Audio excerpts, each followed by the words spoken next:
Welcome to the Select Board's meeting, Tuesday, April 23rd, 2024. Please join the board in a pledge to the flag.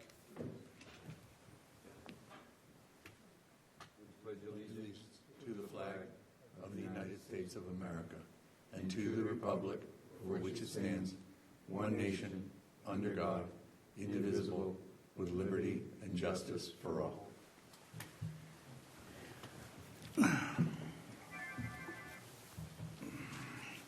Mr. Canty.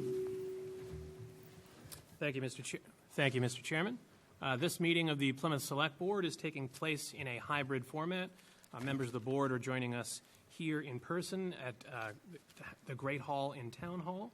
Members of the public are joining us in person, as well as some may join us virtually over the Zoom webinar platform. This hybrid format is as a result of changes made to the open meeting law by the legislature of the Commonwealth. Members of the public that wish to participate or attend the meeting may join us here at Town Hall. They may join us over Zoom on the Zoom link that is attached on the agenda that is posted on the town website, or they may watch us on Comcast Channel 9 or Verizon Channel 47. Thank you, Mr. Canty. First order of business will be a public hearing for the aquaculture license. Mr. Hunter.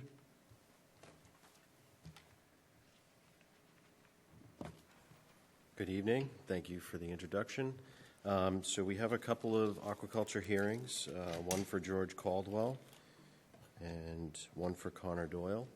I do have just 3 slides, if I could bring those up. Just to give you an idea of the location, because some of these maps are quite zoomed in, and most people, if you give them rattle-off coordinates, they probably couldn't tell you where it was. So this is a Google Earth image. You have Sakewish, Gurnet, and Clark's Island here. Gurnet, Sakewish. Both of these sites are within that dotted area, that bubble, just so you can kind of get an idea of where we're talking about. The first one, this is George Caldwell's map that was in your packets. Both of these have already been here previously for public hearings.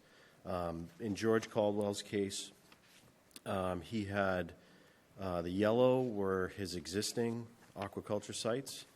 Then he had an additional hearing to expand, and that's the red area in between the 2 yellow pieces. But when he came last time for his public hearing, he had some area out here that he included. During the site survey with DMF, they found eelgrass, so they cut back his proposed area or expansion, and they offered an alternative, this red area kind of down the side. So because that wasn't included in his original public hearing, we had to come back to have another public hearing. So these probably do look familiar to you, but just slight edits or changes that required us to come back. The next one, Connor Doyle, similar in the sense that he was here, I think it was February 21st, 23, for a public hearing for this site, which is new to him. And during the site survey, he was looking for a 4-acre parcel. During the site survey, they found out that that was about 3.3 acres. So he's looking tonight to expand all the way out to 4 acres, which includes this little piece here.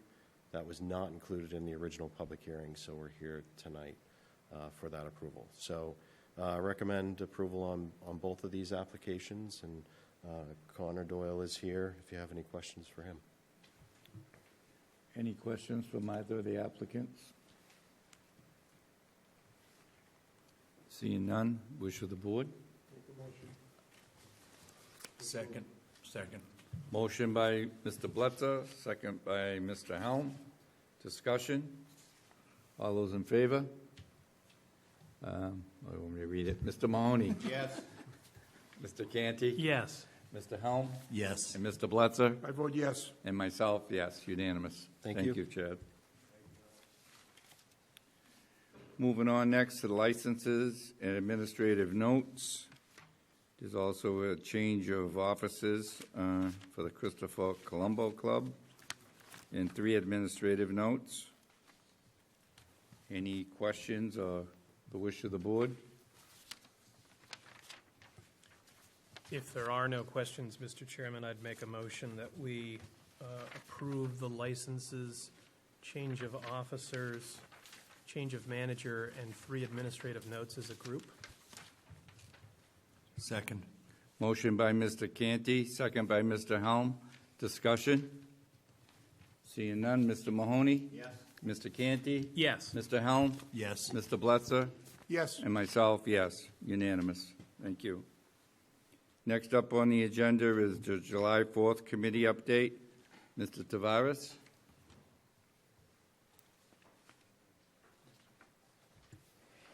Good evening, everyone. Happy 4th of July. I'm sure it feels like it's sped right along since the last time I was up here before you. I just want to do a very quick, brief update for you compared to when we normally kind of come in and show the layout of the land and whatnot. But just to let you know, the July 4th committee has been busy for a number of months now. We're about 10 weeks away from the holiday, which is on a Thursday this year. I know people always ask me that. And we are going to be going through pretty much the same traditions that we've had over the last number of years. The first being the 4th of July 5K. That's going to start at 7:30 a.m. We do have a slight difference to that this year with Stevens Field being closed. We used to start and finish from there. So we'll actually be starting and finishing from the reviewing stand down near the rock, which actually should be a nice backdrop for finisher photos with the large flag hopefully hanging down there. After that, we will have the parade kickoff at 9 a.m. from Cordage Park, just like it did last year. It's going to head down the same exact route as we've had before and come down Court Street and then turn onto Water Street and finish right in front of the rock as well. Throughout the day, we'll have food trucks in the DCR park as usual. And then at 7:30, the Plymouth Philharmonic will begin their traditional concert. And then fireworks being, dusk 9:15, fog or no fog, hopefully. But what I really wanted to come here and kind of make sure it gets out there to people is that they can go to our website, july4plymouth.com. We've had a number of people already start to sign up, which is great to see because usually we get a huge influx like the third week in June, but we've got a lot of people being proactive this year, a lot of returning floats and some bands that were on trailers and stuff. We had a lot more music last year than we have in years past by local acts and local bands, so that was fantastic to see. We have also opened up our donations. We opened that up, on July 5th of last year, but we're pushing a lot harder this year. We have a few other ideas for during the parade for some collections as well. We are looking to raise, in total, $126,000 to put on the 4th of July this year. We've received very significant donations from the Visitors Services Board, the Plymouth Growth and Development Corporation, the Town Manager's Office. We appreciate that as well, along with a number of businesses in town. We have a handful of individual donations. I know it's hard out there for a lot of our families in town, so we really appreciate how much the business community has stepped up to help the 4th of July. They are our largest group of donors that we receive. So to date, we're at $64,550. So we have a little less than halfway to go. I like to think that we'll get there. We always seem to, but it really is a community effort to help us get there. And I appreciate everyone's work in helping us fundraise and to help get the checks in, whether it's 25 cents or like the VSB 30,000, we take it all because every bit of it goes directly to the parade, public safety, and the fireworks. So we're looking forward to having a great holiday. Hopefully, we have much better weather this year. I'd be remiss to say that I forgot to mention the theme for this year's parade is "You're a Grand Old Flag." So, and floats are open to anyone in the community to put together and bring into the 4th of July parade. This is a hometown parade. It's put on by hometown people, and it's an all-volunteer effort that pushes this parade through. So if you want to see something in the parade and you feel like you haven't seen it before, go right ahead and put it together, and we'll welcome it. But unless there's any other questions, that's all I really have. Question? Matt, I just have one question. What if Stevens Field is ready? Isn't it supposed to be ready by July? I think that logistically, because of what we're doing with the police department as far as public safety and everything, Too far ahead. we had to set the permits into place for the 5K route, and that is going to be, so now we're kind of on that route right now. Well, I hope it's ready anyway, but Yeah, I do too. I know the effort that goes into what you do. It's a year-round job, and, it's kind of a thankless job a little bit, but I appreciate everything you do for the town. It's really, really important for the citizens, the businesses, the tourism. It's a great event, so thank you so much for your efforts. Absolutely. And We your do whole get a lot of committee, too. people from I know you out got of town. You got a big committee too, I'm sure, so thank you. And actually, if you don't mind, I was hoping they'd show up here, but I did find out today that we're getting a large donation from the Jeff Cohen Foundation. So if you wouldn't mind, I would like to have Jeff come up, and I think he has or someone from the foundation to come on up and show us the large check, hopefully. Come on, Jeff, you're not shy, so. I mean, it's a good check. I wouldn't call it a wicked. I mean, every little bit helps, right? Yeah. But Jeff has been a big supporter of the 4th of July. His organization has put in 6 floats, 5? Usually 6. Yeah, about 5 or 6 floats into the parade, which really makes it. I know he challenges other businesses to put in more floats each year, and actually I've seen a few businesses step up this year that I haven't seen before, already signed up, so you got challenges coming at you, Jeff, so you got. Yeah, I think Viscarello's might be coming on this year too, and I always look forward to my 1,000 bananas from Quintal's Produce. Thank you very much. But so I talk about the parade. So, I don't know. The parade needed more fun stuff because it's all about kids. So we needed really fun stuff for the kids. So we just overachieved everything, and we just threw in some crazy floats, Legos and Moana and superheroes. Like imagine Batman in a $2,000 cosplay costume handing your son or daughter a comic book. I mean, it's just the coolest stuff ever. The smiles that we see going through that parade, priceless, absolutely priceless. The stuff that we pass out, each float has its own designated toys, like the Hot Wheels floats pass out over 1,000 Matchbox cars plus candy. The Moana float, bananas, Hawaiian Lays, candy. Disney princesses passed out all kinds of tiaras. Harry Potter passed out magic wands. What am I missing? I'm missing something big. Chelsea, what else do we do that's really cool? Legos, yeah, Lego sets. And, I love Amazon. I go on Amazon and I look for Lego sets, and it's amazing what you can buy for like $5 a pop. So we have hundreds of Lego sets going on the parade, and it's super fun. And luckily, my business gives me the ability to do that. My foundation just runs on donations, and we'll do events where we'll raise money. But luckily, my painting company, we build all the floats. The foundation doesn't pay for anything, so it's actually cool. And Jeff's foundation has been good to us, and I know they had an event down at the Hotel 1620, a Vegas night, where they were raising funds for several organizations in town, and he called me up and said, "Hey, we got a check for you." So I really appreciate Jeff. I didn't announce who I was giving the money to because about 3 weeks prior I was going to come out of my pocket due to the event because I hadn't done tickets quick enough. But leading up to the event, we did $3,000 to Thanksgiving, $3,000 to July 4th, $1,000 to firefighters.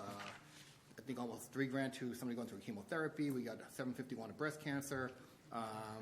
$1,000 going to Gary Mass's Dream Ride. So it actually worked out really good. We raised a ton of money in the back end of the event. So I was pretty happy. Well, thank you very much, my Jeff. pleasure. We'll Thank do you. it. We'll do a little picture out there. Or you want to do it next? Come on up. I'm going to monopolize all their time. They have a light agenda You tonight. got Right? a lot of stuff going on? Like, what else is going on tonight? Anything good? Okay, Okay. Mr. Chairman, can I say something? Anybody want to come up? Yeah. Jeff, Yes. well, no, go ahead, Chelsea, go ahead. Take the picture. Thank you very much. First of all, we know who really does all the work. right there, Chelsea. Jeff, I got one question for you. How do you find time to paint with all these things you do? I don't sleep. And I know you're a big kid, so, I just work. I drive down the road, I'm thinking of parade floats, I'm thinking of crazy stuff for work, and I don't stop. Well- You know, I'll have an epiphany at 4 o'clock in the morning, I'll type it down so I remember when I wake up. well, good for you. Thank you again for the town, from the town. Thank you so My much. pleasure. My pleasure. Matt, earlier when you were talking, I heard you mention July 5th. So I had to pull out my calendar because I didn't have my bearings. So we know that the 4th of July is on a Thursday. So when you reference the 5th, is that just the backup date for, or was that? I don't know that I referenced Maybe I the heard you wrong. 5th. Okay. So No, is there a rain night for the fireworks? not as of this moment. We're discussing that because it has a lot to do with public safety and what we can do. So, Okay. but we do have, that meeting is coming up 2 weeks, May 2nd. I'm not sure. Is that 2 weeks from now, a week from now? Because I think last year, wasn't there a little bit of distress and consternation over the fireworks? Yeah, we weren't able to have a rain date for them. And, you know, I could talk about last year all day long because I wish I went to school to be a meteorologist, but I can tell you right now that there wasn't a single meteorologist that called the amount of fog to roll in so quickly and so fast. So, hopefully this year, I don't know if I'm going to see if I can get a Captain John to go out a few miles and let us know if something's coming in, and maybe we'll shoot him off earlier. But if we do have, I'll come before the board, maybe once or twice before the 4th of July, and hopefully by the next time I come before the board, we'll have that ironed out for you. All right, thank you. Mr. Canty? So Matt, thanks for the update, and I know that as Mr. Mahoney referenced, there was some consternation last year about how the fireworks unfolded. But obviously, that's not your fault. You guys do a tremendous job of organizing. You don't control the weather. So I think a lot of that criticism is ill-founded. We know something about getting criticism that is undeserved, so we can certainly be sympathetic to that. But we certainly respect and understand what you're doing, and I think you deserve accolades and not criticism for things that are beyond your control. And it's the entire committee. There are 5 of us, and they all work very hard. A number of them were traveling this week, so they weren't able to be here. But it does take all 5 of us to get this done for sure. Absolutely. Thank you, Matt. Just echo with everyone else, Matt. Thank you and all the volunteers, and you can count on the month of May charity pizzas for your 4th of July. Oh, fantastic. I guess I'll be ordering a few more pizzas than I normally do. All right. Thank you. And we do have a weatherman in the audience, Mr. Malaguti. Oh, okay. Going Well, to school, just in case. about time. Yeah, well, give me a holler this year, will you, if you see anything coming? Thank you. All right. Thank you. Thank you, Jeff. No place for hate appointments. We have 5 full vacancies, and we have 2 applicants. Are both the applicants here? And you are? If you just please come up to the microphone and make sure the green light's on, please. Good evening, Christina Bryant. And which term are you interested in? Is it 1-year term, 2-year terms? 2. 2? Okay. Well, she said 2 already, Harry, so, yeah. But thank you. Okay, any questions for Christina? Mr. Canty? Yes. Would you like to explain why you're interested in serving on the No Place for Hate Committee, or give us any, and we have your application materials in your packet, but obviously other people in the community don't have our packet. So anything you'd like to talk about why you're interested and what you think you would bring to the No Place for Hate Committee? Sure. So I have lived in the town of Plymouth for over 20 years, raising 5 children here, my husband and myself. We grew up in the city, very diverse space, but it's very different here. And one of the things that drew me to No Place for Hate is there's so many different perspectives where people are trying to solve for the challenges of the lack thereof diversity or the understanding.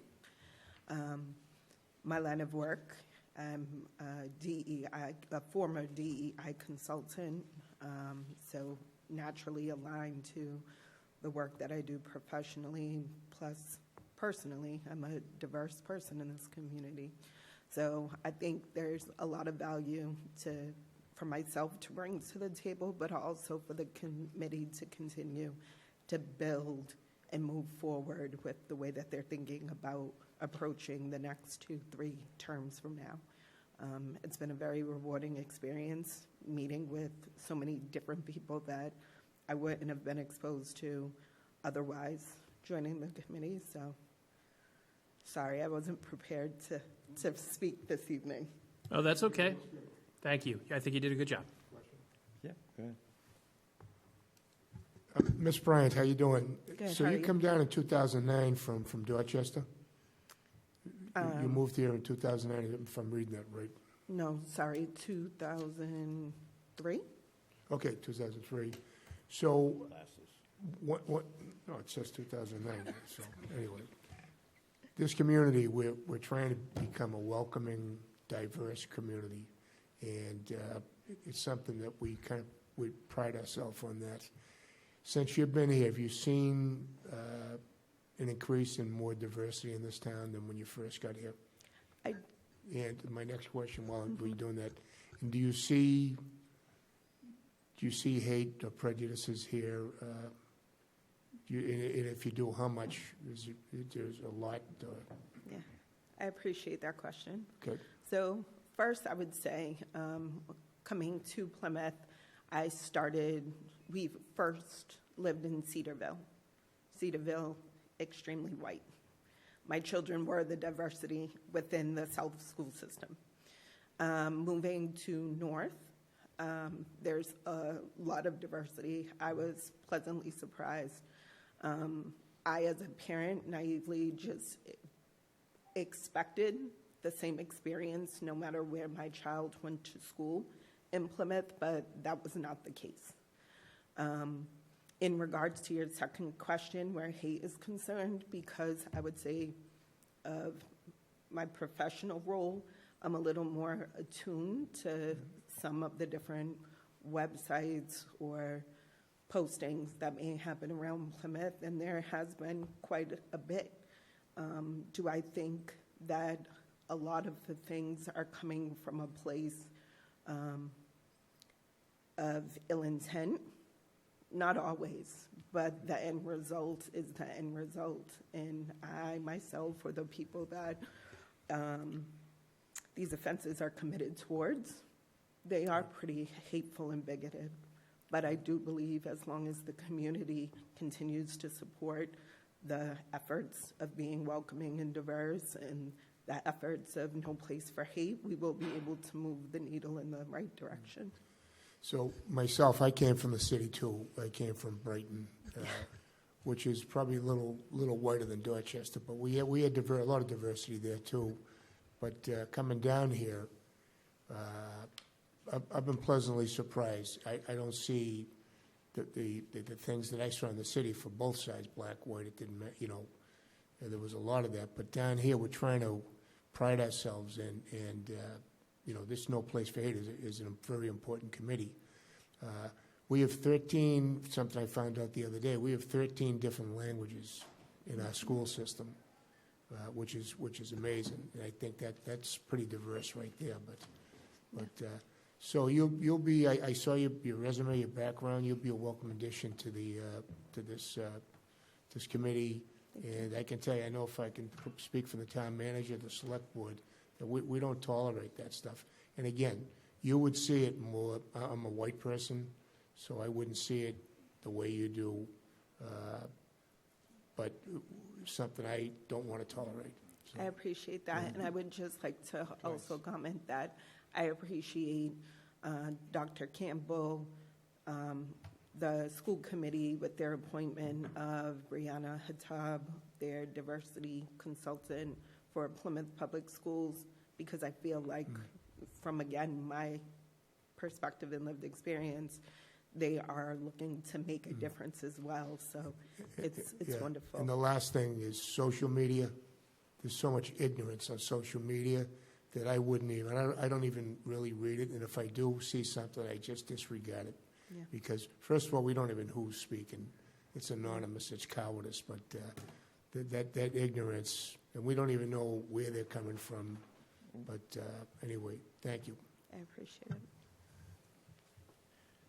Thank you very much. Any other questions, comments?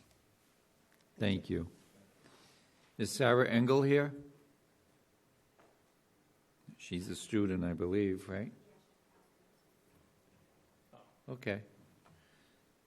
So, we'll bring this back to the board. We have Christina Bryant would like the 2-year seat, and maybe the 1-year seat for the student? That would be my suggestion, Mr. Chairman, given the status as a student, that 1 year she could always reapply if she's still available and interested, but otherwise. If that's, I would make a motion to vote as a slate, Christina Bryant for one of the 2-year terms, and Sarah Engel for the 1-year term. Second. Motion by Mr. Canty, second by Mr. Mahoney. Discussion. Mr. Mahoney? Yes. Mr. Canty? Yes. Mr. Helm? Yes. Mr. Blitzer? I vote yes. And myself, yes. Thank you. Thank you. And we re-advertise for the other 3 seats, I believe. Okay. Moving on to the special municipal employee designations. Kate McKay, General Counsel for the Town of Plymouth. Welcome, Ms. McKay. Thank you, Mr. Chairman. Good evening. I believe there is a policy in your packet along with a memo. This is the special municipal employee policy that was drafted over the last month or so. I can just give you an overview if that would suffice. Absolutely. So the policy starts with the purpose, which I think encompasses all of the things that were discussed at the last meeting addressing special municipal employees. But then when it comes to the actual policy, it outlines the process and the information that the board would follow when somebody is seeking special municipal employee designation. Within that information that is sought, it accounts for occasions when the board may find somebody who has professional knowledge or professional skills that would be helpful for the town, which would account for the benefit to the town that the town would receive by granting that designation. It clarifies that that designation would be to a classification or a position or a board or a committee, not to the individual person, in case there's any confusion regarding how that would work. The policy also provides fairly clear guidance on how to rescind that classification if the board wanted to rescind that. And at the end of the policy, it provides for the annual review by the board of the classifications that are issued, and it provides for notification to both the town clerk, who would maintain that list, and to state ethics, where the list would also be forwarded. So I think it hits many of the things that were discussed and many of the issues that have arisen. I'm happy to take any questions on it, if anybody has any. Mr. Helm? First, how does this deal with the 60-something people we already have on the list? If I remember correctly, I thought that was rescinded at the last. Was it Did rescinded we- at the last? No, I think that all we did was just Just the moderator position. just the moderator position. Right. So we still got 60-something people hanging out, Right. all over the place. So the intent of tonight's discussion, and if the board so chooses, would be to vote the policy first. And then we planned on coming back at a future date to list out all of the different designations that have been previously made. In fact, we're already speaking to professional staff from the planning board, school committee, redevelopment authority, because they all have received those designations. So the first thing we're trying to ascertain is whether or not they still need those designations, so then we can come back to the board and say, these certain committees are still seeking the designation. These other designations that have been previously made, we recommend that they be withdrawn. So in other words, in terms of self-dealing, we are going to go to the committees and enable them to say we want to continue to self-deal. Well, I mean, they certainly can ask to receive that designation, but like we have with this policy, there'd be an application process, and then those committees have to come before this board and outline why they think they deserve this designation. Why do you think we can't just rescind all of those ancient things and let them come back? We certainly could do that if the board so chooses Why are we to. going out to people to ask them if they want to continue this policy of self-dealing? Why can't we just rescind them? And if they want to, this policy, which I don't particularly agree with because it's pretty much saying we're okay at times with this continuation of self-dealing. But I think it makes the most sense. Rescind all the old ones, and then if they want them, they can come back and make their case. That certainly would be one course of action. So, all right, okay. So you have two courses of action. You could follow the pathway you just outlined, Mr. Helm, or follow the pathway that I outlined, that you vote the policy first, and then we can bring back to the board a set of recommendations. So Whatever but the board you would chooses. recommend before we deal with that question, deal with the proposed policy first? At the last conversation, we were instructed by the board to draft a policy. And here we are. Okay. Mr. Blitzer? Yeah, I mean, how come we rescind if we don't have a policy?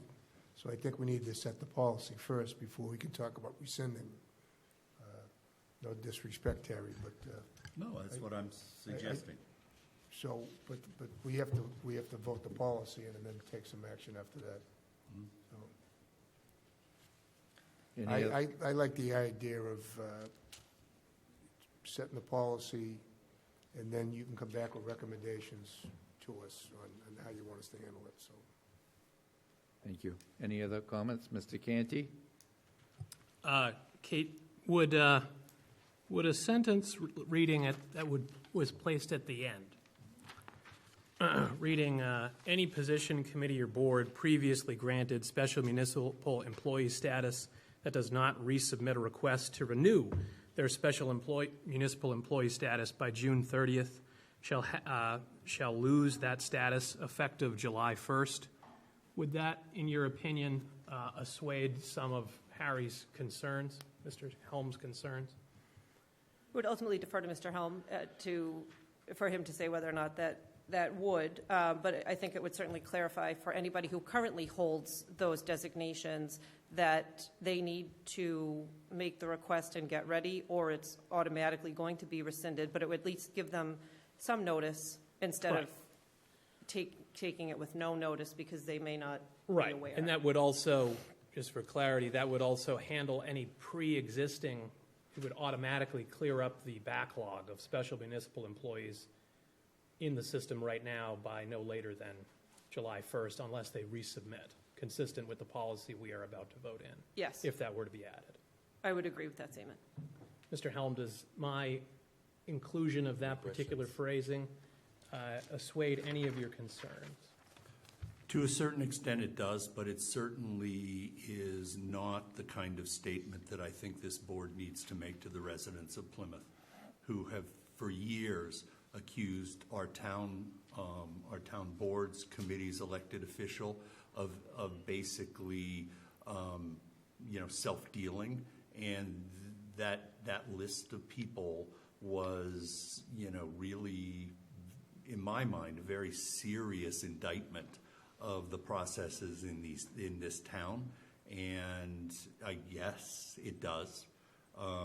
You all will deal with the outcome of it, but I don't think that it's much of a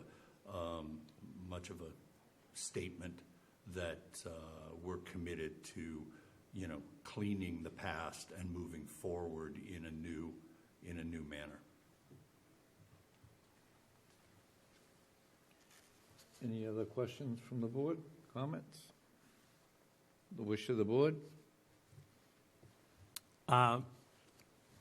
Chairman, I would make a motion that we approve the policy as written, with the addition, though, of a sentence at the end of the last, at the end of the phrase above the bolded questions. The last sentence as written in the document says the board shall review and act upon the request in accordance with this policy at its first meeting in July. We would add a sentence that reads, any position, committee, or board previously granted special municipal employee status that does not resubmit a request to renew their special municipal employee status by June 30th shall lose that status effective July 1st.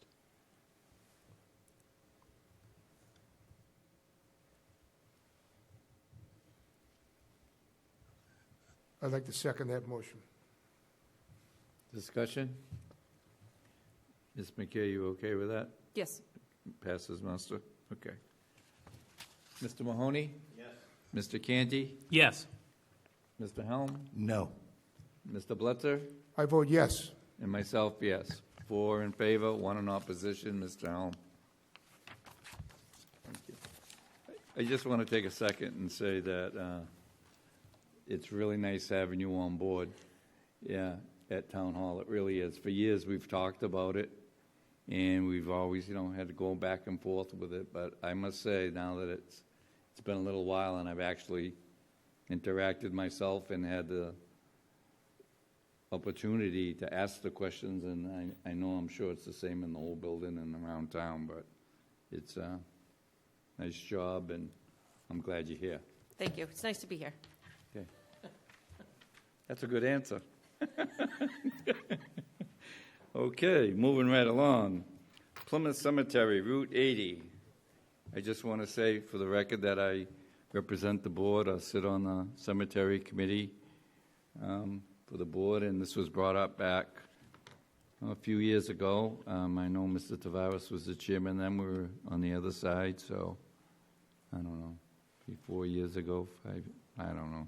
But also Everett Malaguti sits on the same committee, and if I've missed anyone in the audience, forgive me, but it's been a road. We really need it, so I'm glad to see what Diane's going to say tonight.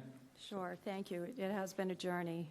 Good evening, Diane McGuire, Cemetery and Crematory Superintendent. I'm here along with DPW Director Bill Coyle and Ray Dunez, who is the architect for the Route 80 Cemetery project.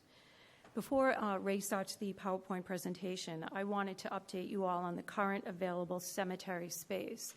Now, this is space that is owned by the town of Plymouth. This isn't there are 2 private cemeteries in the town. So, as you know, 2 years ago, we put through a moratorium which only allows the purchase of 1 or 2 graves when there's been a death. While this has not been ideal, it has made a significant difference in the amount of lots sold, going from approximately 150 graves sold a year to about 50. So as of right now, the count I did this week, we have 40 niche wall spaces in Chiltonville, which can hold 2 urns each, approximately 50 cremate-only lots in Manomet, 10 lots in Cedarville, and 140 in Vine Hills, bringing the total to just under 250 graves. This should be sufficient based on 50 graves per year for about 4 years. But this has to mean that we keep the moratorium in place.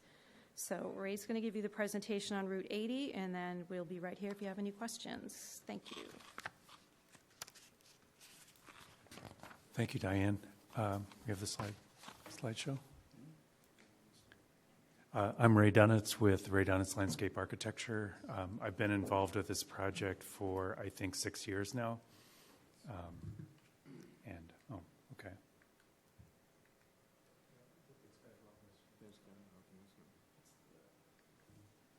They're going to switch the feed. Yeah. IT's taking care of it. Mr. There it is.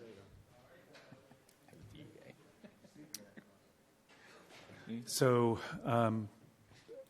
in 2019, we prepared a master plan for this site on Route 80 across the street from the Parting Ways Cemetery.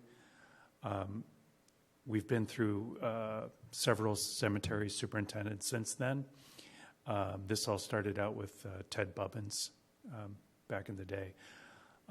We looked at the site It's a 37-acre site with an easement with a total of 44 acres, I believe. There's a vernal pool within the easement to the lower left. And the idea was always that we would phase this project as needs arose. So we did a phasing plan, identified a first phase, and looked at the site, how it might develop over time. Just wanted to talk about the land transfer. This land was transferred to the cemetery department in 1971. Here we have from Springtown meeting of 1971 that the town transferred to the cemetery department the parcel of town-owned land located on the southerly side of Plimpton Road, containing approximately 44 acres. And so this has always been dedicated for cemetery use. It hasn't been until the last decade that we've really started to discover that we're running out of space in town, and we need to start thinking about this. Just to give you some context, the location of the vernal pool, the Parting Way Cemetery, and what was recently discovered as the Prince Goodwin Homestead. He was a freed slave, Revolutionary War soldier, and I'll talk a little bit about the archaeological discoveries that we made. To keep you up to date, we have surveyed the entire property with our wetlands delineations and property topography. That the survey goes on and on and on, so I just want to give you a highlight of that. And we've also thought a little bit about permitting for this site. We're working with PAL, Public Archaeological Laboratory, to do our archaeological work. We are going to have to permit this with Mass Historic Commission. We initially did a sort of overall overreaching archaeological survey of the whole 40 acres. We did submit that to MHC, and the town, working with Diane and Bill, we were given the option to maintain a certain buffer around the Prince Goodwin Homestead site, or actually go in and do a more detailed level archaeological survey around there, which we decided to pursue. We had money in our budget to do that. And we've also done a preliminary review with MIPA. They really didn't have much issue with, didn't take much issue with what we were planning. They did mention that any road needs to be less than a quarter of a mile, which is about 1,320 feet. Bill has some thoughts on that as well, but I'll let him talk about that. We will have to, we're not within any Conservation Commission buffers for the work that we're doing, but we'd like to keep them in the loop on what we're doing. The Board of Health and Mass DOT are two permits that will, all the three last permits will be, as the plans further develop, will go in front of those boards. This is just an image of the Prince Goodwin Homestead site on the survey. These lines with squares in them represent investigation areas that PAL looked at, and then you can see that depression is the foundation of the house. They've also recovered archaeological artifacts, which have been kept under lock and key. You can see there is a paper road there called Wood Road, which the house must have been labeled off of. So our goals, we've talked a lot about what we're looking to do here. Diane has suggested our first phase provide a 20-year development period, which is equivalent to about 1,500 full-body burials, 1,500 cremations, and we we determined that that area would be 3 acres. We don't want to develop the whole 40-acre site. This will just be the first phase. Another part of our study is to talk about or start to think about a feasibility study for a new office building and a maintenance garage for the cemetery workers on this site. We're not going to be implementing that during the phase 1 process, but we are having the architect look at the spatial needs. We've met with Diane and Bill and talked about what their space requirements are. We've talked to Diane filled out a survey of all the equipment that the cemetery workers use. Currently, they store all of it out at the DPW building, which is pretty far away. So it'd be nice to bring it into the cemetery. They have access to it, which this will be the future most used cemetery spot in town. We've started to think a little bit about how to lay this out in the first phase. We've conceived a one-way circulation road through the site that's under 1320 feet. It's a 20-foot wide road, which allows for a car and someone to pull off to the side. So you would enter at that on the upper left. We're thinking there would be a very nice fence along Route 80, something respectful and cemetery-like. And then as you enter, the building would be located close to that entrance because of all of the utilities that we'll need to get electricity, water. We'll probably need a septic area here. And parking enough for the employees and visitors. One of the elements of the design, which we're really excited about, is to actually interpret this historic site with the Prince Goodwin homestead with interpretive signage. We're going to fence that area off, but folks from town can pull in, read about this guy, and also visit the cemetery. One of the elements of the future building that we've spoken about was to have a conference room in there that would also have exhibits and displays about Prince Goodwin. The rest of the cemetery, the totals I can't totally see because of the light, but it's around the 1,500 in-ground burials, 1,500 cremains, 3 acres, and the road length is under that quarter of a mile. So you can see the burials in dark green are single depth in-ground burials. The sort of tannish color are areas for cremains, and this is subject to change. We have a veteran section, columbarium, a flagpole.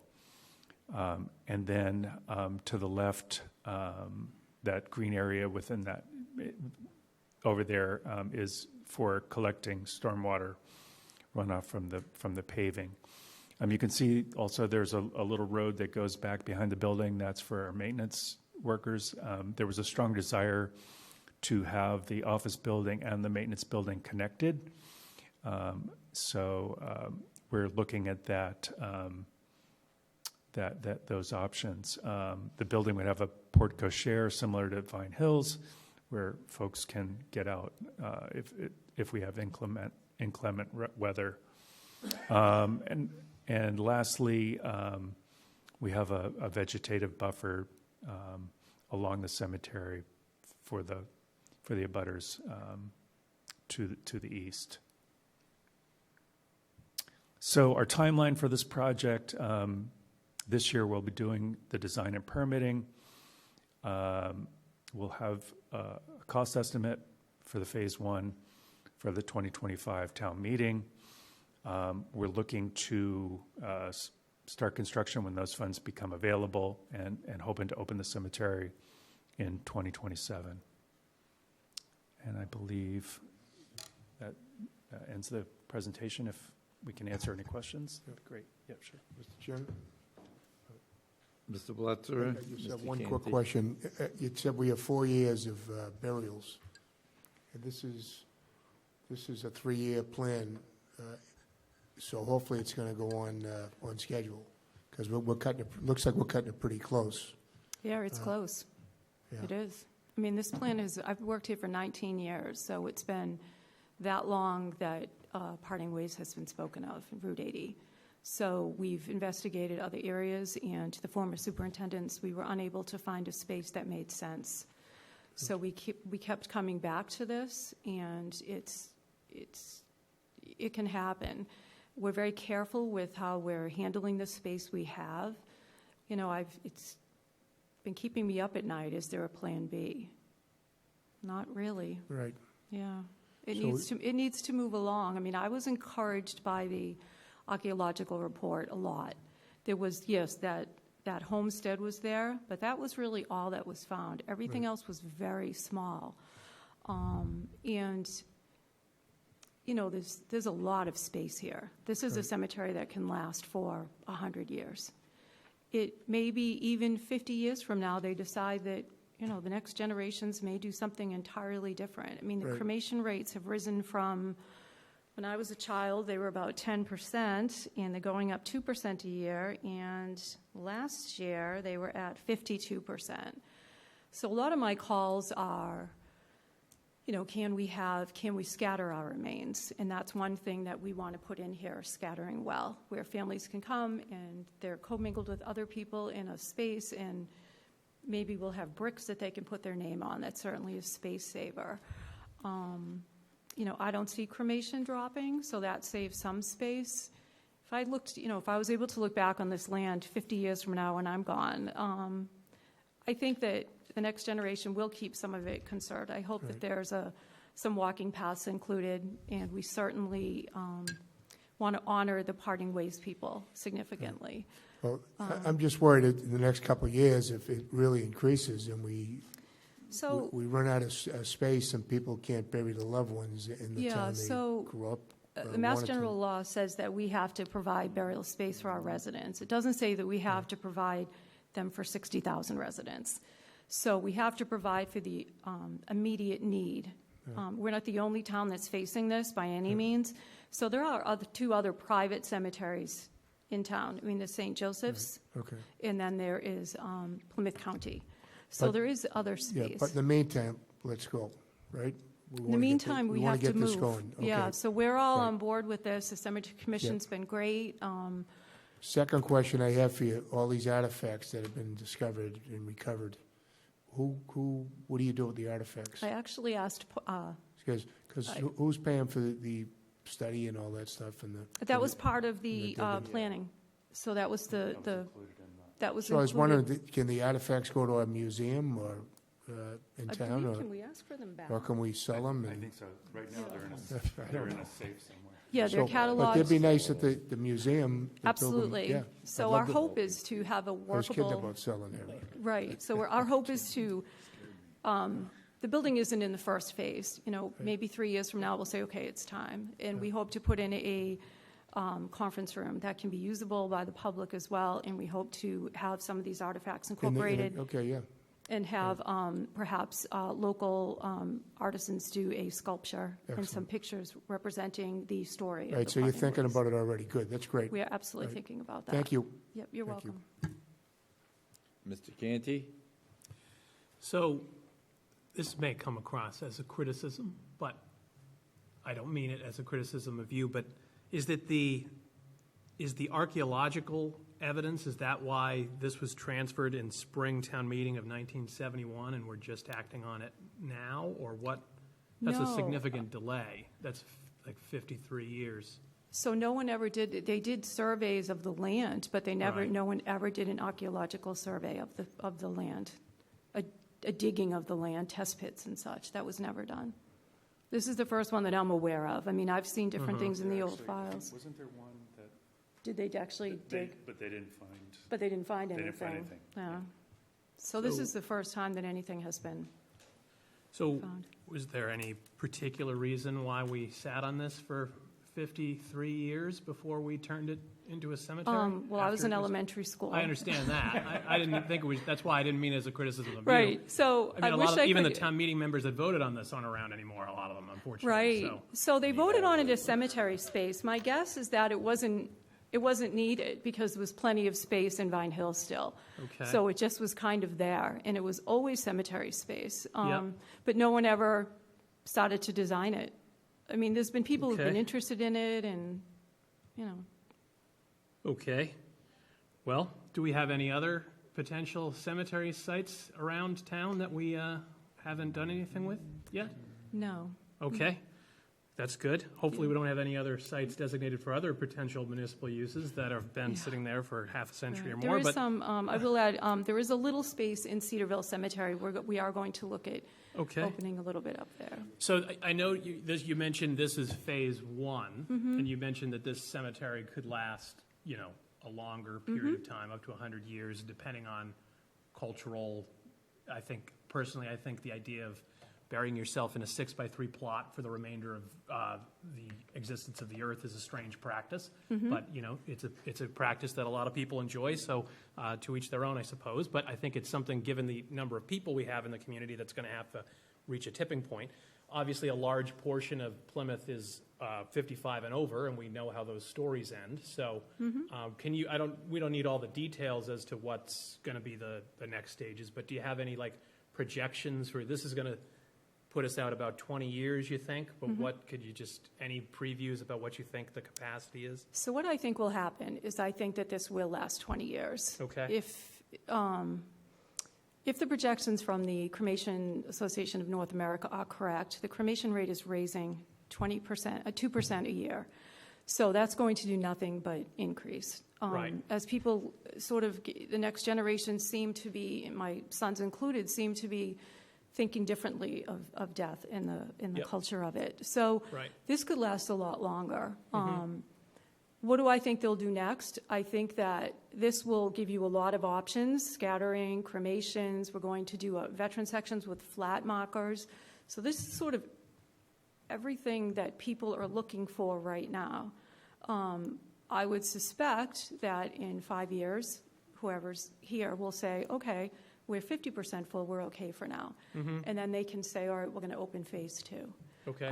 Do I think, that it's going to return to traditional burials? I really don't. Okay. I think that seems to be cremations. There's different forms of cremation that are coming into play that I won't get Sure. into with you. Some of them are a little graphic, but there's different things that are going on in the industry. Okay. And is this design that these roads would connect to future phases, or would they be separate entrances, or you don't know at this point? No, this will be the only entrance. Yeah, I mean, this is a little bit of a departure from the master plan that we did 5 years ago. Uh-huh. But you can see there's a whole series of roads Right. Okay. through the entire. So is that at 100% build out, or is that partial? Yeah. That's 100% build out? That's the whole site. Okay. It's changed as we discovered the homestead and.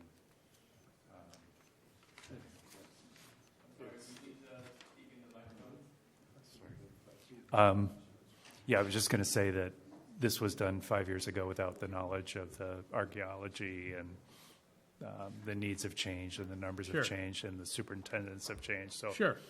But that's a rough outline of what Correct. it would look like. Okay.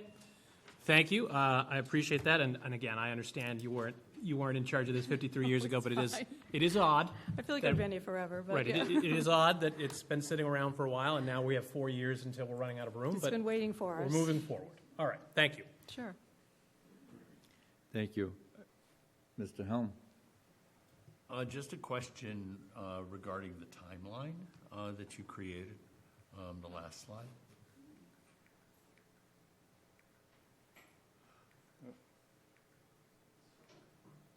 There we go. So we're 2024, and you're dealing with design and permitting, correct? You're going to go to the 2025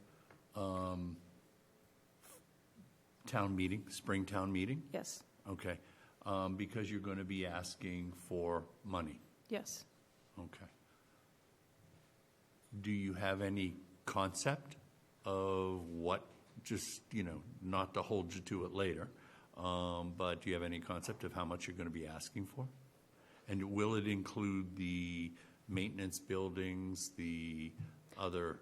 The building will not be included in Springtown meeting this Okay. year. It's not necessary. So there will be the cost will be for land clearing, installing the roads. Okay. And we do not have a cost for that yet. Okay. I expect we can give you an update. Well, actually, my main question was really, is your proposal going to town meeting next spring going to include the buildings? It will not Because include. that's where the most cost is going to be. I do not think Okay. it's necessary to open the building yet, no. Okay, thank you. Sure. John? I think my colleagues covered all the questions, Diane, but great presentation and long overdue. Sure, thank you. Great right. presentation. I know quite a bit about it, but I just hope going forward that you mentioned buffer, that it's substantial buffer, because, the days of taking all the trees down, even inside the cemetery. I'm no designer, but I know just from our own personal family, and when we visit, having some trees is nice, Right, we So- want to make it so that it's a functional cemetery, but we Right. also would like to make it beautiful. So Absolutely. That's Well what said. that's what our goal is. And congratulations, Mr. McGuire, on Thank you. being appointed superintendent, and I think you're doing a great job. Thank you very much. Thanks. Okay. Claremont Properties, friendly, in parentheses, 40B, LIP application.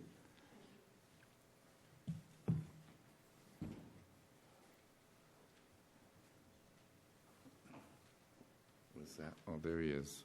There he is.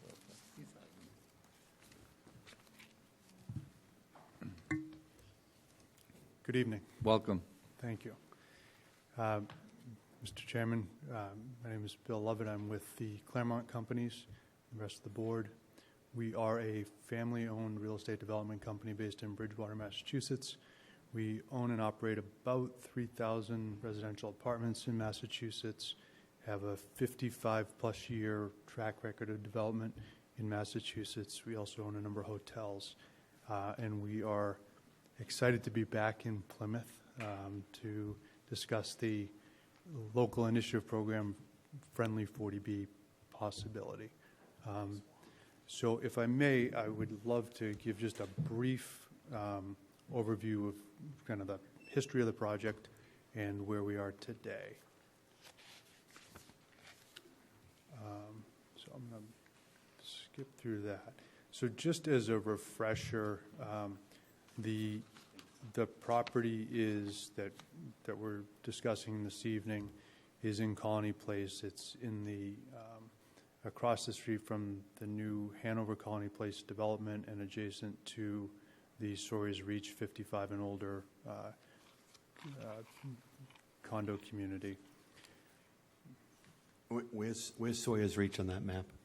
Sawyer's Reach, is there a pointer on this by chance? Wow. Oh, fantastic. This is Sawyer's Reach. This is Hanover's development. This was an initial concept that we'll touch base on in a moment. And then this is the area for the proposed property.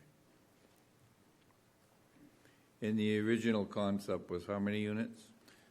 Just for the people watching. Certainly.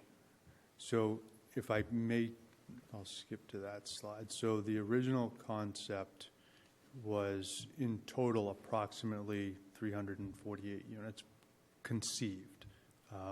There was a special permit issued for, oops, I hit the wrong button. Not to give it all away.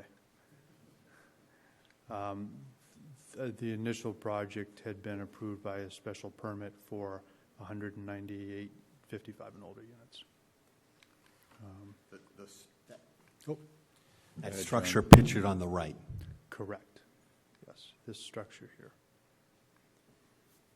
I'll just step back for one moment. So the original lot configuration included Lot 9, which has now been renamed 2640, and then the basin is on Lot 2641. We had conceived in a subdivision into lots 5A, which was the 198-unit project, 5B, and then a reconfiguration of Lot 5C to consolidate the basin. What we are looking at now is the friendly 40B, and I can get into the details of the logistics of a friendly 40B. The concept now is to do one project, one phase, 300 units in a property. Oh, sorry, I keep hitting the wrong one. On the original 9-acre parcel that Claremont had acquired about a little over 2 years ago. This concept does not affect the existing basin. That basin receives water from will receive the water and from the proposed project, should it be granted, as well as called the north side of Colony Place. This is an overview and just a different angle of the project and property. You can see the car dealership on the right to the east, Sawyer's Reach to the left, and those shadowed buildings. And at the upper end of that screen is the town of Kingston, correct? Correct, yes. Effectively, where you see this tree line is the edge of the property, and the Kingston starts right in that area. In fact, if I go back to this slide, actually, or even this slide. So Kingston, this is the Kingston property line. We are not proposing, this is the town line. Our property line goes beyond that. We are not proposing to go in or disturb anything in Kingston.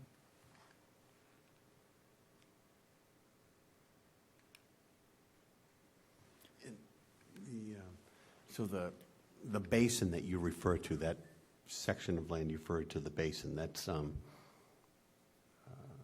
strategically set aside for overflow, or is there some sort of like rain garden there or something like that, or? This basin was designed originally when the project all of Colony Place was conceived. I'm not going to give you an exact qualification. However, the surface water from the roads and these properties primarily drains into that basin. That basin has been there, like I said, since I believe it was 2000, the early 2000s, when Colony Place was originally conceived. And it's been in existence since that point in time. And who owns that? That's owned by the association, and it's controlled by Claremont.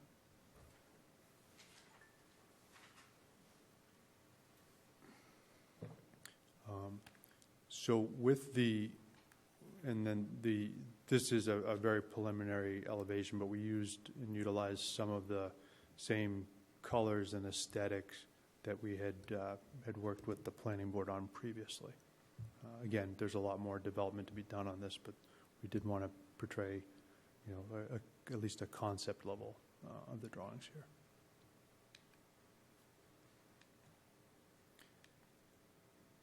So with regard to the friendly 40B discussion, if friendly 40B, and I'm happy to explain it at a very high level to the board if that's of interest. So a friendly 40B, or the local initiative program, is different in many ways from a traditional 40B. The primary way, and the reason for the meeting tonight, is the select board in this instance has the ability to endorse this project prior to it going to the state for approval for what's called a site eligibility letter. A traditional 40B, the developer would approach the state, say that we would like to do a 40B project on this property, and then the town would be notified that there's a 40B, there'd be a site walk, and then there would be a site eligibility letter issued to the developer of the town, and then it would go to the Zoning Board of Appeals for approval. In this instance, or what we're requesting in this instance, is that the select board endorse the project.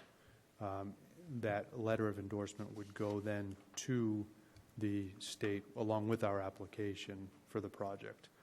And then it still goes through the same ZBA process after it gets approval from the state. What we are proposing with regard to this project is and the reason for we had discussions and an agreement with the town relative to a water booster pump, which would enhance the water.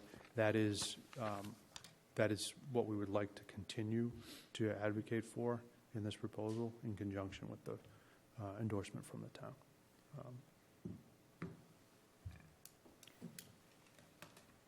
Okay, before we go any farther, I would like either Lee or yourself or the town manager or all three to explain to the community how we gone from Plan A to Plan B and why we're here. Because, as you all know, all us five are going to get blamed for it. So, that being set aside, I'm good with that, but I just want people to understand, as citizens, of how and why we're here, because that's very important. So I guess I'll start that conversation and Please. ask Mr. Harmon to fill in the details. So, as we all know, Claremont Development came before the planning board a number of years ago. They received a special permit, Mr. Hartman. Was a special permit from the planning board? It would be, there were three things they needed, was a special permit from the Zoning Board of Appeals, which they received, subdivision modifications for the drainage area to reconfigure the drainage area from the planning board, which they received, and then a negative determination about the drainage area being a wetland, which they received. So, and all three of those were appealed by an abutter. And that was how many units, Lee? So again, the initial proposal was in the 200 range. Just a little under 200, right? One for the first phase. For the first phase, but as part of What was the total? second phase going to be in the old? 200, another two. Approximately an additional 150. Yeah. So 350 total, more or less. And we're looking at 300 here. The difference is the 350 proposed were all residents 55 and older, 2-bedroom units. This will be no age restriction and a combination of 1, 2, and 3-bedroom units as required by the 40B. So fewer units, but potentially, more people. And so I just want to remind folks, if you don't mind, Mr. Chairman, please. This, as Mr. Hammond outlined, this project was approved. Claremont was notified in the summer of '22 that we had a problem with moving water into West Plymouth, and it wasn't a Claremont problem, it was a town of Plymouth problem. We then entered into negotiations with Claremont to help the town move water into the West Plymouth Water District. That was a development agreement that was approved and discussed on 2 different occasions in this room in an open session. That project entailed the waiving of building fees, but in return, the town would receive a fully constructed booster station paid in full by Claremont Development. We predicted at the time that if we had to go to town meeting, in which we would have gone to town meeting to build that booster station, it would have cost either our taxpayers or our water ratepayers approximately $4.5 million. So although we waived $1.5 million in building fees, we were able to receive a $4.5 million booster station through that development agreement. And so why are we here today? As Mr. Hammond pointed out, there were a number of abutters who filed appeals. And I think I'll leave it up to Mr. Levitt to describe it. I believe it's now Claremont's in their best interest to move away from that original approval and go towards a 40B project. Is that fair to say? Yes, I mean, if it's contingent upon the approval of an alternative project, yes. Questions or comments from the board? Mr. Canty, then Mr. Mahoney, then Mr. Helm. So, just so I and everyone else is clear, you're looking for us to support the project. If we didn't support the project, though, your group could still go forward with a traditional 40B through the traditional process, and whatever that would look like, correct? Yes, that's correct. And my understanding, I'm a lawyer, but I'm not that type of lawyer, is that the rate of success of communities fighting 40Bs is quite low, correct? Correct. And I think I would point out, I think the difference here between a friendly 40B in this case and a regular 40B is that if we went through this process, and let's just say we don't do this as a friendly 40B, Right. and go through in what we call a hostile process, they'll make their proposal, the Right. zoning board will approve it. Let's say that as part of that, the zoning board requires this booster station to happen. The state could rule that that makes the project financially infeasible and strike that condition because it's financially infeasible. Right. I'm not really confident to say that if we push the issue that they would back us up and say you can't do this project because of the water issue. Right. Traditionally, what I've always heard is, shame on you, town, you didn't plan properly. That's your problem, not the developers. So I think the difference here is we could try to still negotiate the same things we're talking about here, but doing it friendly means we'd have a binding MOU that Right. they would commit to. Right, so and otherwise, if we flew too close to the sun, our wings might melt, right? We could end up with the project without the booster statements. Right. So this is an opportunity for us, the community is going to have a project here, whether we like it or not, but we could get something out of it, guaranteed. There are no guarantees, but that is my professional Right. opinion. One way or another, this project will move forward. Okay, so then, in terms of what you're looking for from us, so you're looking for us to vote in approval of this, you'd get the letter of support, and we would get the booster station, right? That's your intention, is to build the booster station? Yes, at a high level, that's absolutely right. There would be, it was as referenced before, an MOU, a memo of understanding, which would be finalized, Sure. outlining the details of that. But yes, our intention would be to build a booster station. Are you looking for anything else from us other than a vote of support? Yes, the MOU is obviously a critical component to that.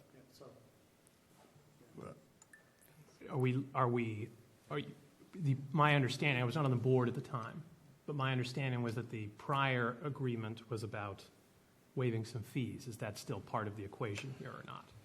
Yes, it's waiving of fees. It is waiving of fees, the building permit application fees, and there is also something in 40B called a safe harbor, which we would ask as part of the MOU that not be, that if other 40B projects were approved or in line, that safe harbor would not be exercised on this project, even if other projects came in. And I think those are the primary points. So, okay. Is the fees that are being waived, how do they compare to the prior agreement to waive fees? Are we waiving the same fees? Are we waiving fewer fees? Are we waiving more fees? They are similar. The biggest difference is in the last project, there was an affordable housing component buyout of approximately $1 million. That is not applicable because this project would have 25% affordable housing within the 300 units. So 75 units within the 300 would be affordable at 80% of AEMI. The town gets credit for all 300 units from an SHI standpoint, but that fee is not there. The fee is roughly, and based on our calculations, approximately 1.7 million, 1.75 million of the 2.5 million pump station. Okay, so what are the What's the total amount of fees that we were going to waive before, and what's the total amount of fees that we're waiving as presented right now? Bear with me for one moment.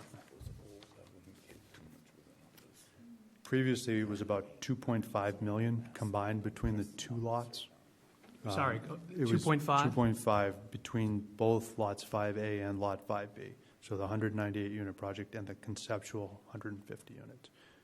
Now it would be about 1.7 million. That we're waiving. Correct. The biggest delta being the affordable housing component. I just want to say that those numbers that we might be listening to and looking at are old, and they might have to be updated, if you will. Some might even have to change slightly. I'm not saying they're going to, but I just don't want to commit this board to certain numbers until the town manager brings it back with us and staff, that's where we need to be. That's all. I'm just, the prices of everything probably gone up, and Certainly. you And know, then I'm just these not are- comfortable with that, so. And just to be clear, those are Claremont's Okay. calculations That's of fine. what those numbers should be. Right. No, I just think I knew that was a part of the old agreement, and I think it's important that we clarify, you know, to the best of our knowledge and capability at this time, right, what it is at this time. Okay? And just to add a little bit of color to that, it also includes, like, we're not paying a water connection fee as we're, like, supplying the water. That would be part of that number as well. Of that 1.7? Correct. Okay. I'm sorry, Mr. Mahoney. Thank you, Mr. Chairman. So,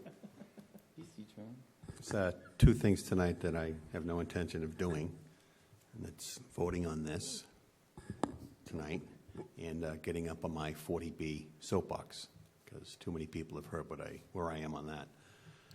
What's your first name? Bill. Bill. So, Bill, I think we need a lot of data, a lot more data, especially from the Director of Planning. Obviously, we want that data to be accurate and factual.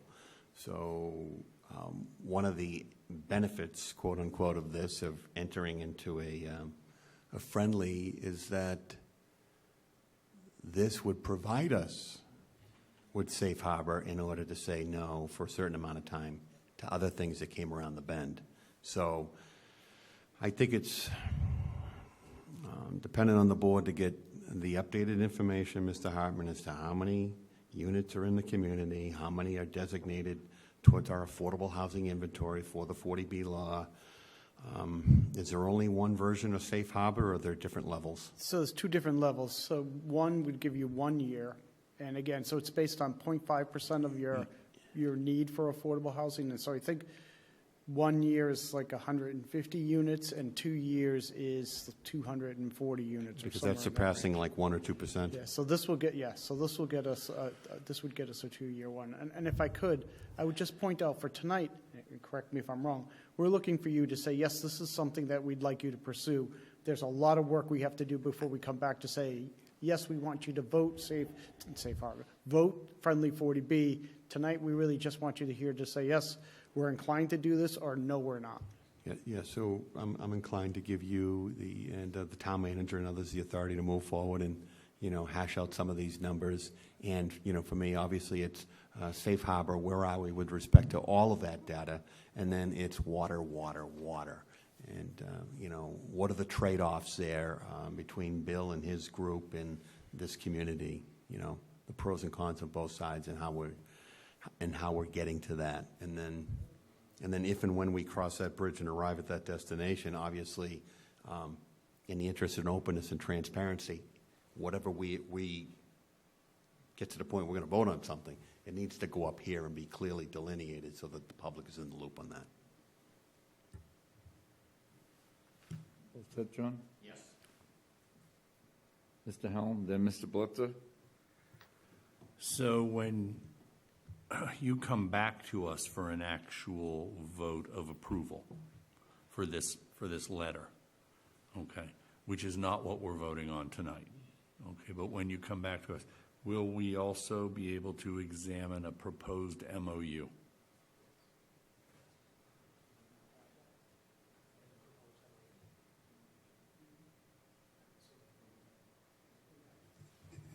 No, we would definitely be bringing forward as final of an MOU as possible, expecting some modifications that evening.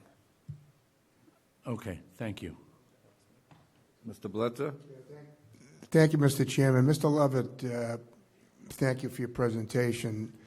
I just want to give some facts as I know them about this project, and correct me if I'm wrong.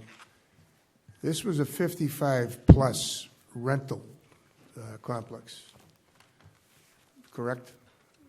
The original complex Original, was... yes. And I was in favor of this because there is not a 55-plus rental. I think the closest one is in Hyannis, I believe, rental apartment complex. So I thought it was something much needed for Plymouth. So then when you came before us, your project was appealed after we worked out a deal to get that water booster, which was going to save the taxpayers close to $5 million. And that project was worked out with us and the zoning board, and we had an agreement. And then it was appealed by Attorney McSheehan appealed it. And we had her before us here, and I asked our attorney at that time if this was a frivolous appeal, and we were told that it was. At that time, she came before us and was a little upset. So after the meeting, I went over in this room, in that corner over there, and these are facts. This is what I asked her. Are you representing these? First of all, there was I believe there was 8 abutters at that time in this appeal that were doing it. And I asked her, are you pro se? Are you representing these folks? Yes, I am. And I said, I made the comment to her that I figured, because I don't think these folks would spend the money to appeal it. And what she said to me, and I won't forget this, was, yes, they would. These people bought $750,000 condos, and they were told that land was conservation land, and it wasn't going to be built on. And I said, who told them that? It was their developer, Thorndike. Those are her exact words. And I said, well, why aren't you suing Thorndike? Why are you going after this group who's going to save us money with this water booster? So now she appealed it, and now I'm glad you didn't walk away, because we would have lost it. It would cost the taxpayers $5 million. So now you're coming up with this project, and I'm kind of upset that you had to go this way, because I liked the 55-plus rental. I thought it was a great concept. But I understand what you have to do, and I'm in favor of moving forward with this. It's going to help us with safe harbor with these affordable units. So I'm in favor of letting you do a friendly 40B. Thank you. Thank you. I just have a couple of questions for Mr. Hartman. Hi, Lee. Good evening. Just to clarify, if you could, on the safe harbor, with this number of units, does that put us in the, it will, without any others? Right. Okay, so in other words, if another one comes like next week or the week after? So what happens is, once you issue the permit, you can go and apply immediately, and we did last time with the projects we had. So once the ZBA issues a permit, then the next day we file with the state requesting safe harbor. Okay. That's when the 2 years would hit. There is a scenario where they could be in the middle of their permitting, and this happened last time where we were in the final throes of the Oasis, and before the ZBA issued their determination, the walk was filed. Or was it the other way around? No, yeah, it was that way. And the walk was filed. And so we ended up with both of those projects because the walk came in before we issued the zoning permit, the special permit, or the 40B permit from the ZBA. So there is a scenario where we could have 2 or 3 come in, and it's only when the first one gets approved that safe harbor starts. All right, so that's why I'm asking the question I'm asking. So what do you recommend to give us the The sooner, if this is a project. The fastest route, Lee, I guess. Yeah, Let's the- get the- right to it. The sooner, if we're in agreement, and again, I don't want to speak for this board, the Right. zoning board, or anyone else, but the sooner the community's in agreement to say this is the way to go, the sooner we have this project approved, the better position we'll be in for the next 2 years for future projects. I guess this question's for staff and yourself. Hold on, everybody, it's my turn for a second. How long do you think you'll need to put together an MOU, or whatever it is that Lee needs and a vote from this board to move forward? Because we're going to get the Pulte one, that's down the street, the All Knife property, that's coming. And very soon, and that's why I'm asking all the questions I'm asking. Or is it something that we could vote and approve and do the MOU? How does that work? What I'm trying to ask you. No, we definitely would want to bring back to the board the proposed MOU. And I just confirmed with Lee, we think we need at least 4 weeks to get an MOU in place. Okay, and then if you just strategically plan your hearings, Lee, and how busy that you Well, are, then you the could next just step- hold new applications Right, well, off. The next right? step is they have to file with the state and get the state approval, and then come in. Right, okay. And I'm not sure where they are with the development of their plans. Okay, so the public understands, and town meeting members and whoever else might be watching, the thing when we get to a safe harbor, it's going to give us a 2-year breather where we won't have these projects coming at the town. And it's my hope that if we do approve an MOU, that we can finish up the master plan, get a plan in place, and then move forward. And that's really the only real reason that I'm going to support this, is for those 2 main reasons.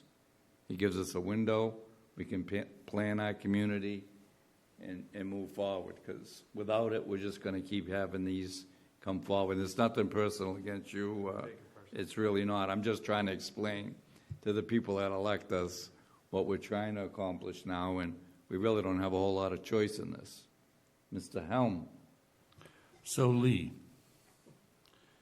should this project be permitted before Pulte in North Plymouth, does that prevent Pulte from doing a 40B on us? So it And would- vice versa? Yeah. So again, what Claremont is asking for is if Pulte comes in, let's say they come in next week and the ZBA issues that permit, as part of the agreement to do the booster pump station, they would like you to say, we will not invoke safe harbor as part of that agreement if Pulte gets approved first. So does Pulte have any plans to do the same thing? They have to be aware of Claremont. No. That would be up to you to agree to. You don't have to do that. Well, no. We don't have to agree to this either. Right. So we have a choice. So I guess my question is, we're talking about a race to the finish line here. And do we have any idea if Pulte crosses that finish line first? Are they going to have a similar statement in their MOU that Claremont has that says we can't stop them? The only MOU we'd have is one that we would agree to as a town. So let's just say hypothetically, Pulte comes in with an agreement that this board feels is advantageous versus just telling them it's a hostile 40B. So if Pulte comes in just like Claremont has tonight and said, here are the things we want to do for you, and we're willing to do it if you sign on as a friendly 40B. Does Pulte have to come in front of this board? For a friendly 40B, yes. For a friendly, but is Pulte proposing a friendly 40B? Okay. Thank you. I just, if I could, the Pulte developer themselves, as you know, they have already attended the steering committee meeting in North Plymouth, for example. They have already met with myself and Mr. Hammond on multiple occasions. Based upon what Mr. Hammond pointed out for a timeline, to me, it seems like they're both running parallel to each other, and I don't see how one could get approved without the other one filing. You know what I mean? So I feel like they will both be filing at the same time. Therefore, in my opinion, I don't see how any one of them is going to beat the other to the finish line. So therefore, I would imagine that we would have 2 40Bs, that may get approved through this board, and that we would get safe harbor for 2 years. As opposed to one is approved first, and we go into safe harbor for 2 years, and then Pulte would just have to wait for 2 years. So just Right. like when we dealt with the Oasis on the walk, they watch very carefully. And the week before, the ZBA issued the permit on the Oasis, the walk filed, and we were not able to do that. So I think that's, as Derek points out, it's going to be the scenario that they'll both be in the pipeline before either one of them gets approved, that they will be filing one way or another. It's the 40B law, and it's stacked against the communities, and that's the way it always has been. These are two very active conversations that are taking place. 40B in Maryland. Mr. Bletzer? I just want to be very clear about this particular project and what I know about it. We had a private developer come to us with a private-public agreement to fix a problem that the town has with water in the North Plymouth and West Plymouth area. We had an agreement. And because of 8 abutters that were approached by an environmental lawyer, this project was appealed. It was a delay tactic to get them to go away. In the end, there was only one abutter, and I think they might have been here tonight and left, but there was only one abutter, a couple, that were against this project. And because of that, we almost lost a $5 million water booster. And now these folks who have spent millions, I believe, on this so far on this project, have come back to us with this friendly 40B. And I like the project how it was before, but I understand what they're doing. So I'm ready to do whatever I can to help them move forward with this project and to help the town with this water booster pump that we desperately need. So whatever we can do to help them, I'm for it. So. Mr. Canty?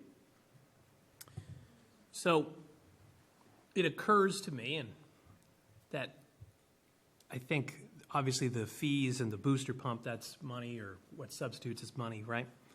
I think time is also money on both sides here. Time is money for Claremont. Time is money for the town as well. I know the issue was raised, you want in your MOU that if we're in safe harbor, you still get to go forward. Pulte's probably going to want a similar thing in theirs. So I guess part of when I started asking my questions earlier was about sort of the inevitability of this happening in the community, right? But if we were in safe harbor for other reasons, it wouldn't be as inevitable. It would still come eventually, but it wouldn't come at the time. So we wouldn't be getting in the scenario where Pulte comes back and we get 4 years of safe harbor with 2 projects. We're only going to get potentially 2 years of safe harbor despite 2 projects. So I would just encourage, I have the proposed number with the fees here. Since time is money, you're getting some time on your end by getting the letter of support potentially, which makes things easier for you. We're getting the booster station, that's good for us. We would get into safe harbor, but we'd lose sort of the double up safe harbor. If you could do anything more on the fees in results that you're looking to have waived, and be willing to pay more of those fees in recognition of the fact that it's not as inevitable as it was at the time that it was originally proposed. I know the fees are a little lower for some other reason because it changed the subject of the project itself. But I would just encourage that to be part of the conversation about these fees, because that's money. Money's money, time's money, booster stations are money. I don't think you want to build us a second booster station, and I don't even know that would help that much. But paying more of the fees might make it more palatable to not just the 5 members in this room, but the 60,000 people watching from their homes, minus the 7 or 8 that are already here. So just something to think about for when you come back, but thank you. Any other comments from the board? Okay. Thank you, Mr. Levitt. Thank you, very much. Mr. Hartman. Do we need a motion at this time? No vote? No. Okay. No? Thank you. Anyone wishing to speak under public comment? Anybody online? No? Okay, town managers report. Sure, just a few items for this evening. As of today, the Master Planning Committee kicked off the master planning process with Stantec. So as a reminder, this is going to be a 2-year process. The first year will focus on public outreach, gathering information and data from our community to help inform the master planning process. So again, just to let folks know that the project is started as of today. As an update to the Hedges Pond cabin demolition, those 4 cabins have been removed. They have been safely removed, and we were able to dispose of them locally, so we'll be returning some money back to CPC, who funded that demo project. The downtown traffic study, just as an announcement. So as you know, town meeting approved a study for the downtown area. There will be a community meeting this Thursday at 6 p.m. at 11 Lincoln Street. I know that most of the members, Precinct 3, will be involved, but this is gaining a lot of interest around the community. So just as a announcement to those folks, again, this Thursday at 6 p.m. at 11 Lincoln Street, and the Mayflower Room will be an update on the downtown traffic study. I just wanted to let the board know that we are wrapping up the West Plymouth Fire Station project. They will be removing the trailer from the West Plymouth Fire Station over to the Manamint Fire Station within the next week or so. Once that takes place, the firefighters will be using that as their base of operations. There'll be a second one brought on as well, because we also run EMS out of that station.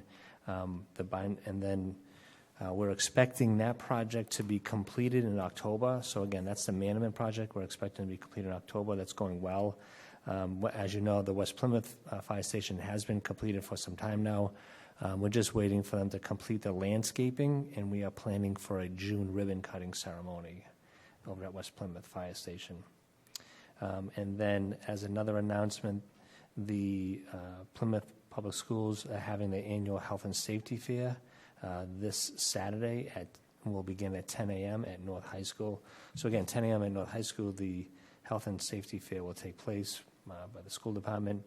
And then just as another update, last Saturday we had a very successful hazardous waste day over on Camelot Drive.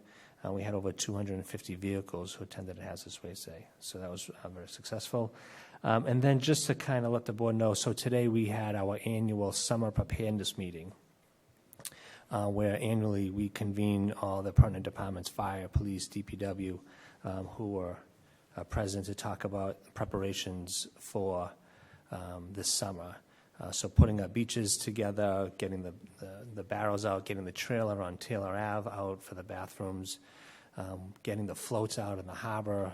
That's taken place this week, amongst many other things. So we are well underway preparing for a very busy tourism season. The departments are tracking everything that they need to do, and will be on time this year.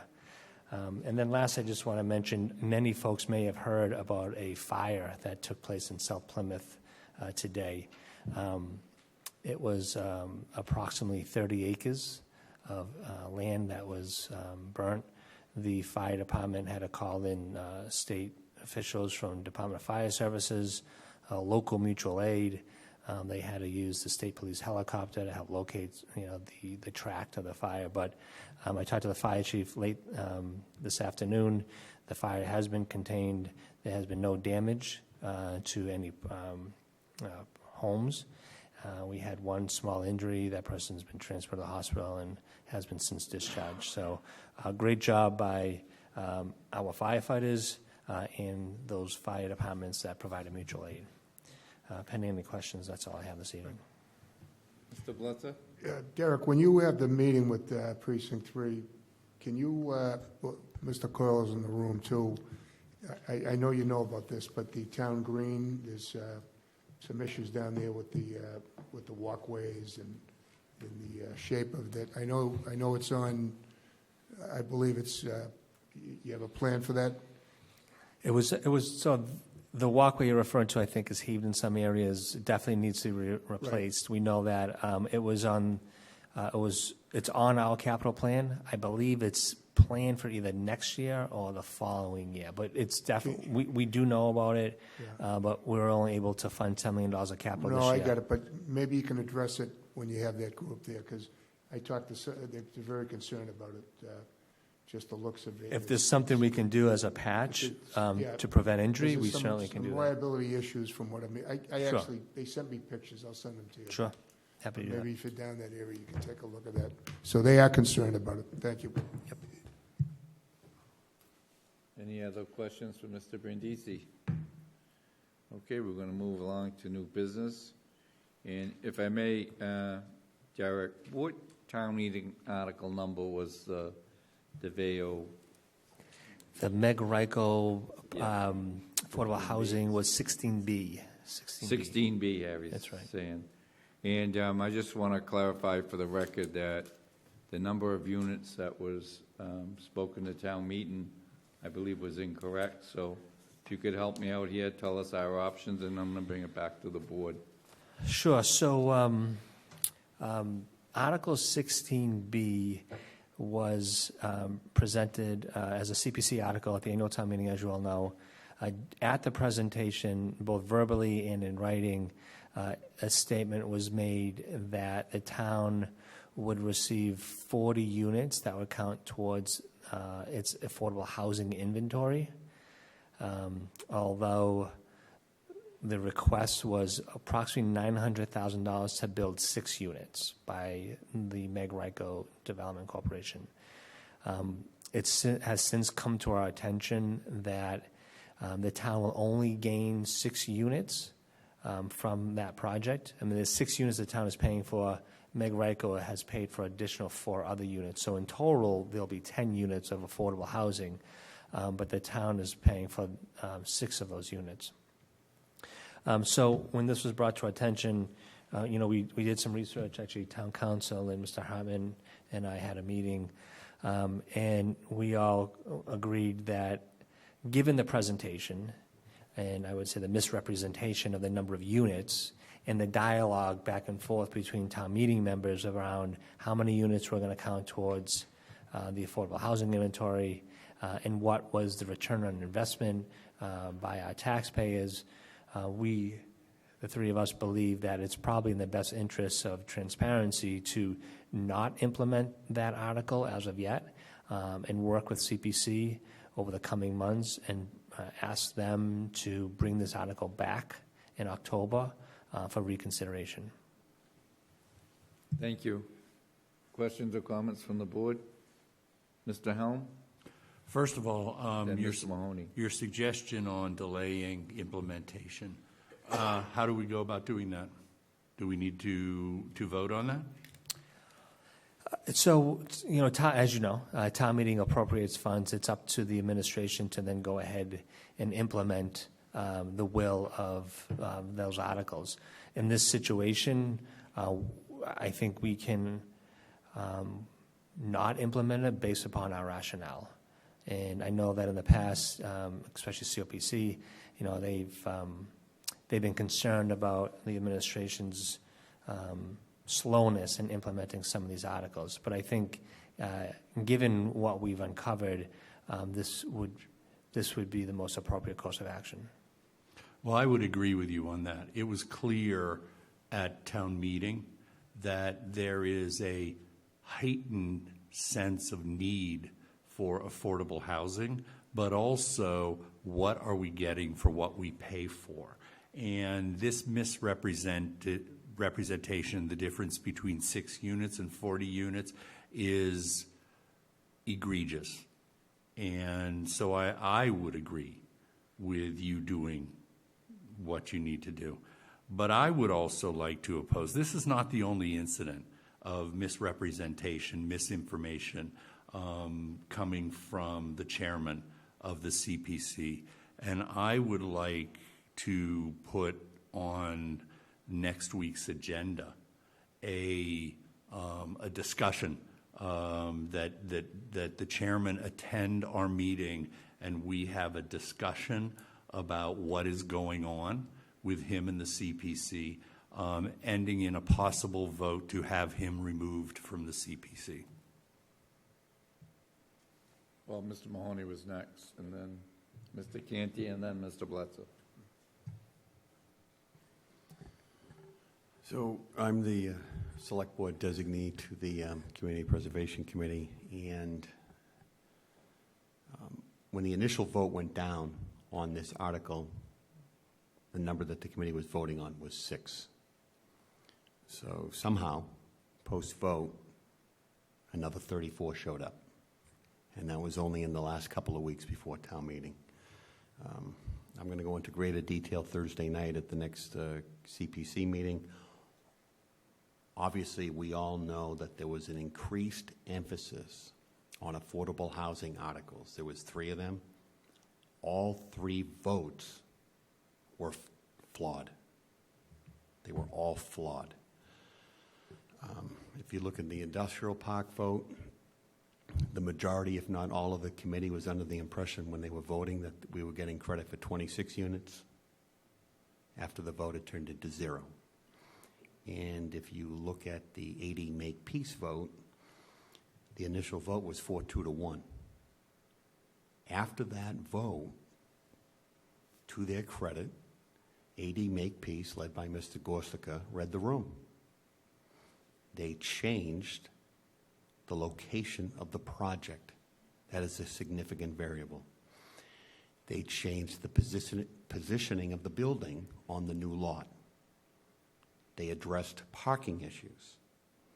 They increased the amount of affordable units from 52 to 62, and they incrementally increased the commitment they made to the community for their overall affordable units, I believe, from 103 to 113. Is that correct, Mr. Hartman? 5, the committee never voted on that version. And if you watched town meeting, the affordable housing representative, Mr. Rush Shirley, who used to be a town meeting member but no longer is, he was allowed to get up to the podium and speak in the middle of town meeting and said, initially I didn't support this as it was, but now I do. So all 3 of those votes were flawed, and it's very distressing to me, and I will certainly be addressing this Thursday night. Mr. Canty? So I think, if I heard Mr. Helm correctly, he would be suggesting that we do something that we'd need to do in executive session to discuss the reputation, character, physical condition, or mental health rather than professional competence of an individual, or to discuss the discipline or dismissal of or complaints or charges brought against a public officer, employee, staff member, or individual. The individual to be discussed in such executive session shall be notified in writing by the public body at least 48 hours prior to the proposed executive session, provided, however, that notification may be waived upon written agreement of the parties. And I believe, obviously I'm pulling this up on the fly, but I believe the individual that's subject to such a hearing has the right to ask that it happen in open versus executive. But I think if Mr. Helm's request were to be acted on, I think that's how we would have to act upon it. I don't know if next week would be enough time to do. It's ambitious, but maybe. I know we're meeting on the 30th, and we're not planning to meet on the 7th as of now, but those are just things that I think we'd have to consider in going forward if we are going to pursue that line. Thank you, Mr. Canty. Mr. Bledsoe? And I agree with Kevin on that. He has the right to do open or executive, but I think what we should do, I mean, this is the second accusation now against the chairman of the CPC. The first one was a procurement violation. That is an ethics violation, and this is another, I believe, an ethics violation. This is 2 now accusations that I know of, and something has to be done. But I recommend the town manager, we have him do an investigation. Mr. Brindisi, have him do an investigation on this and come back to us. Is that something you can do in a week, or? Well, I think as you pointed out, we do know that as of now that there were two serious, I would say, violations. The procurement one, as you just pointed out, which Mr. Cohen did admit to, and then this most recent one. So we certainly could pull together evidence that would affirm those two. If there are other items out there, we would need more time to do more research. I just don't know what else is out there that when you talk about an investigation. Beyond those two, it would take longer to see if there's anything else that you're referring. And he has a right to have a hearing with representation too, and he should have that. But, transparency is a word I hear all the time, and that's a very important committee. There's a lot of money involved there, and we have to really look into this and take the necessary steps so that this does not happen again. So, Mr. Chairman, whatever your recommendation is, I'll adhere to you. Mr. Hall? Regardless of the mechanics, and I think Mr. Canty has pointed out the actual mechanics correctly, regardless of those mechanics, I don't see a need to wait longer than next week. And I think that it should be, whether it's an executive or, and up to Mr. Cohen if it's public, that we deal with this as quickly as possible. Yeah, and I would say that if we were to have an executive session next Tuesday evening, the chair of CPC would be afforded the right to attend that executive session and have representation as well. So I just want you to know that's part of that clause under executive session.